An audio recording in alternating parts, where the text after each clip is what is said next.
They stood in my bedroom, pointing fingers like executioners. Police lights bled red and blue through the window blinds, painting the walls. The baggie on my desk wasn't mine, but my sister's smirk told me it didn't matter. "You always were the problem," she whispered, and my parents, my own blood, nodded. "Just take the blame," my mother said, her voice cold. "You'll only make it worse if you fight," my father added. The betrayal hit harder than the flashing cuffs tightening around my wrists. I grew up believing family was a fortress. My sister, Hannah, was the one I shared secrets with under blanket forts. My parents told me we'd always protect one another. That illusion cracked years ago, little fractures I ignored. Her lies, their favoritism, the way my pain never seemed to register. But this night wasn't a crack. It was the collapse. The police questioned me, their suspicion thick. But I didn't shout. I didn't beg. I knew panic only fed the fire. Instead, I asked for one thing: my lawyer. Because months earlier, I'd started preparing. Hannah thought she was clever, sneaking into my room, leaving tiny trails of sabotage. A missing wallet, a deleted email. But I noticed the patterns, the fingerprints of her malice. And I didn't confront her. I adapted. I set cameras in my room, quiet, unblinking witnesses she never suspected. So when the bag of pills appeared on my desk, I already knew how this would end. My lawyer arrived, calm and precise, and I slid him the drive. He waited until my parents leaned against the wall, smug in their certainty. Then he pressed play. The screen lit up with Hannah entering my room, pulling the drugs from her purse, tucking them neatly under my notebooks. Her laughter, her whispered rehearsals.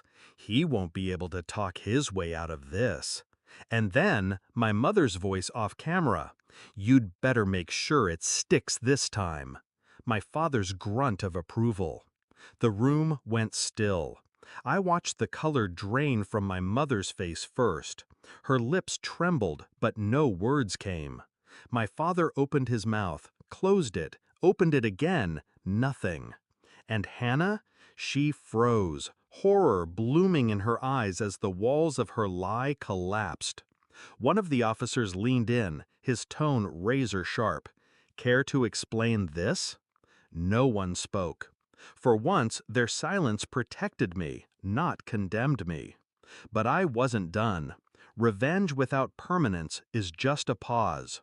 I pressed charges, not loudly, not dramatically. Quiet, deliberate signatures on paperwork that ensured consequences couldn't be swept under the rug. Hannah was arrested for possession and false reporting. My parents? Accessories. They didn't expect me to follow through. They thought my loyalty was a leash. They thought I'd crumble, beg them to forgive me. Instead, I gave the police everything: the recordings, the history, even the old bruises that lined up with the lies they told the neighbors. Truth became a blade, and I made sure it cut deep. Court was clinical, but devastating.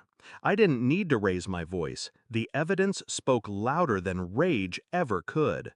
I watched as Hannah's lawyer scrambled, as my mother broke into tears on the stand, as my father sat rigid, stripped of authority. They tried to twist the narrative, make me out as the bitter one. But every attempt unraveled against the cold, undeniable footage. I didn't smile when the verdicts landed. I didn't need to. Their downfall wasn't about spectacle. It was about balance. Months later, I visited my old house. Not inside, just the sidewalk across the street. The curtains were drawn now. The lawn, once manicured, overgrown.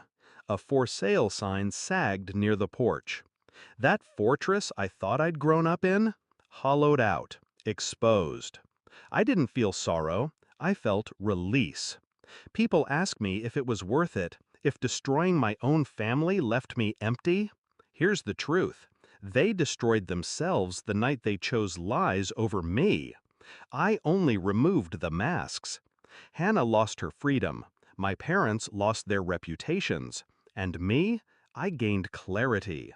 I learned that blood isn't thicker than betrayal, that silence is a weapon if you know how to wield it, and that sometimes justice isn't about forgiveness, it's about making them beg.